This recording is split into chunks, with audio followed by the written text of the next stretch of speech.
Hello, and welcome to the inaugural episode of Some Old Guy Show, presented by me, Some Old Guy.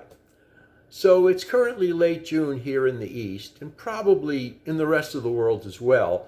And this year I've convinced my girlfriend to let me grow some weed in her backyard. Anyway, right now the weed is, it's in the seedling stage. It's just these tiny little frail green stalks with a few leaves. And to be honest, I have no idea if I can actually succeed in growing these things to the point where they'll actually produce some ingestible buds.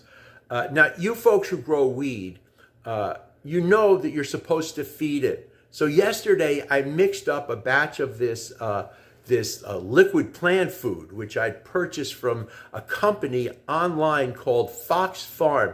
Now, according to the Fox Farm Company, this plant food is made from earthworm castings and bat guano. Now, I had to go to Wikipedia to find out exactly what earthworm castings are. And it turns out that earthworm castings are rich in the digested soil that worms leave behind during their travels to wherever it is that earthworms go. Don't ask me. Anyway, so the next time you get it in your head to follow some earthworms around, do not be surprised if you find that they leave behind these tiny mounds of dirt, which look a little like, lumpy milk chocolate candies or something. Those are their castings. And according to the Fox Farm Company, these earthworm castings are rich in nutrients and microorganisms, including as many as 10,000 different kinds of beneficial microorganisms that aid in plant growth and help fight disease and nourish plants. And by the way, I like the phrase beneficial microbes. I mean, those are two words that generally don't go together that much.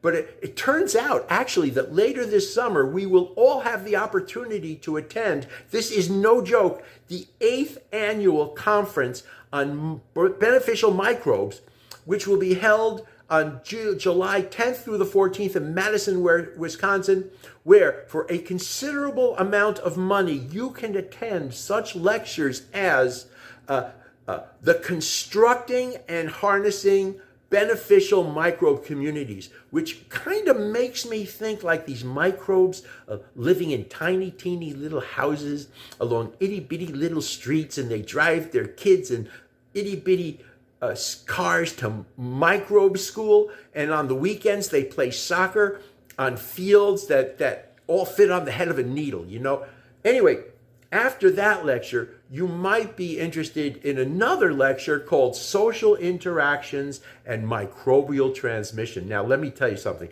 This is a topic I can relate to. I mean, seriously, I have definitely had some social interactions that resulted in microbial transmission. But, hey, that's what they invented penicillin for, right? Anyway, back to earthworm castings. I don't know if you know how your basic earthworm operates, but they have a mouth on one end and an anus on the other. And, when you think about it, it's kind of amazing how many creatures are set up that way. I mean, are there any creatures at all that have an anus at their heads and a mouth at their butt? If there was, you could honestly say to them, hey, you talking shit to me? Anyway, in the case of earthworms, dirt goes in the mouth and comes out the other end in the form of earthworm castings.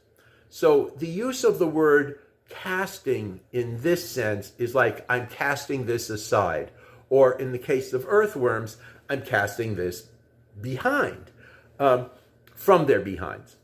Now, why it's called earthworm castings and instead of earthworm crap or earthworm turds is anybody's guess. But that does lead us to bat guano. Guano, castings. I mean, who comes up with these words? Why not just call it what it is, Anyway, it turns out that bat guano has lots of nitrogen, which again, according to the Fox Farm Company, promotes rapid green growth, and bat guano also has phosphorus, which promotes root growth and supports flowering.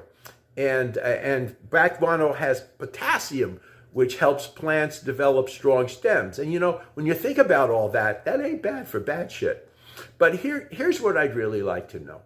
How exactly does the Fox Farm Company go about acquiring all this stuff? I mean, do they have a bunch of people who go around with tiny, teeny little shovels scooping up earthworm castings? And what about bat guano? I mean, where do they get that stuff from? And now that I think of it, don't bats spend most of their time, non-flying time that is, hanging upside down?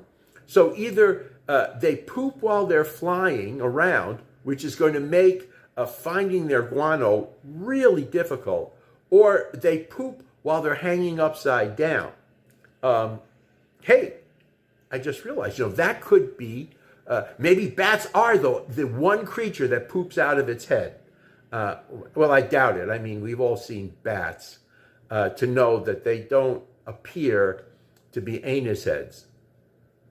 I kind of like that, anus heads. Hey, don't be an anus head. You know what I mean? Anyway, it turns out that most of these bats have much better looking butts than faces.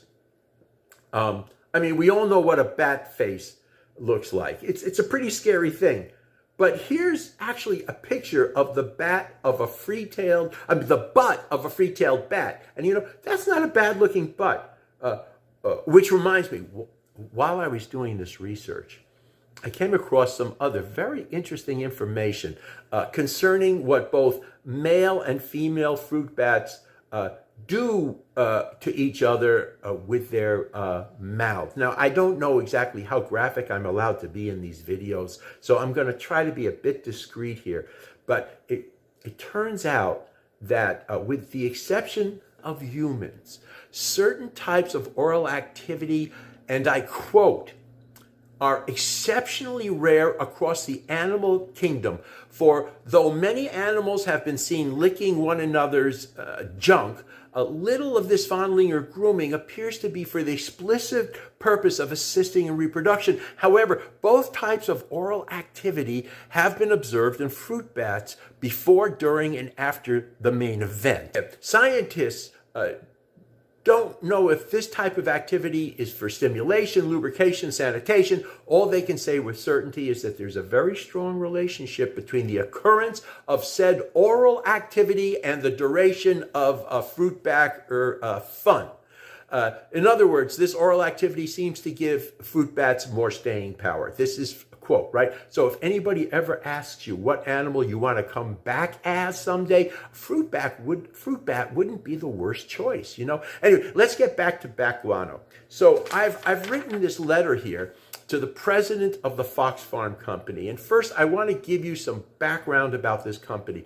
According to its online literature, Fox Farm is a family-operated company since 1984 and was born and raised in the Humboldt Nation. Now, in case you're wondering, you probably are not going to find the Humboldt Nation on any maps, But it appears to be in a part of California called the Emerald Triangle. And it's safe to say that they grow a lot of weed there.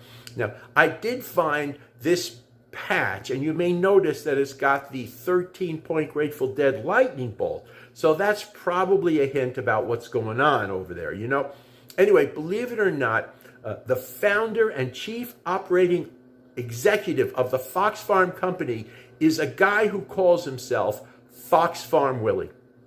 Now, I mean, if I were the CEO of a company, I don't think I'd call myself Fox Farm Willie. But, maybe they do something different, things different in the Humboldt Nation. So here's my letter. Dear Fox Farm, I am a satisfied user of your products, including Big Bloom Concentrate. And I have a question I wish to ask purely for curiosity's sake. It says on the label that your product, Big Bloom, is made of earthworm castings and bat guano. So my question is, how did you get that stuff? Do you grow your own earthworms and bats? Or do you buy the stuff for some other company, from some other company? By the way, please Do not be concerned that I'm some kind of competitor trying to trick you into revealing your company secrets. Rather, I'm just a curious old guy with too much time on my hands. Sincerely, some curious old guy. Some old guy. Yeah, that's what I am. Anyway, sorry about things going in and out of the dark here. You know, this is not exactly a high-tech recording studio or something like that. You know, let's see if Fox Farm Willie writes back. It could be interesting. So it's early November here in the East, and probably in a lot of other places as well. And there have been some pretty surprising old guy developments over the summer that I want to tell you about. First thing is that those weed plants that I planted at my girlfriend's backyard, they actually grew. I mean, this is the first time I've ever tried to grow weed. And as I said before, I had my doubts about whether I could actually do it or not. I mean, you know, with the feeding and the watering and the deer and the rabbits and all that stuff around here. But as a friend of mine just said the other day, they don't call it weed for nothing.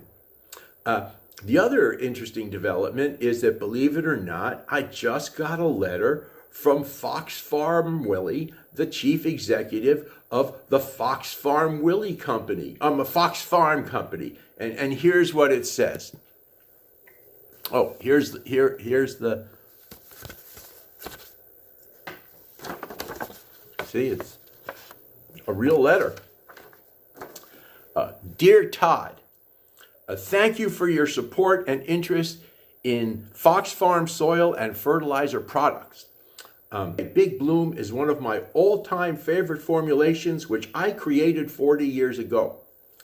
At that time, fossilized bat guano was mined throughout many parts of the world, such as Peru, the archipelagos, Texas, South America, and Utah.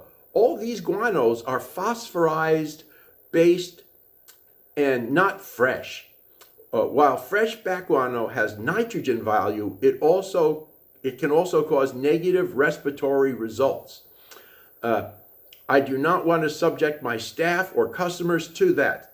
In context of the earthworm castings, I started Fox Farm with a large earthworm farm that I personally manage. And that's the story of what comes to the garden center and in the bottle in your hands and how it came to be. Thank you, Todd. Happy and successful gardening to you. Best, Fox Farm Willie. So that's the story. And all I can say is that whatever is in that plant food worked, you know? Because right now, I probably have 4 or 5 ounces of weed, which is definitely going to get me and some of my friends through the winter.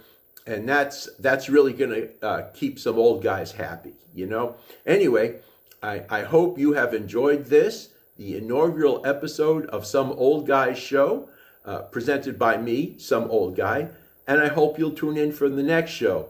And until then, goodbye, and be well, and be kind. Thank you.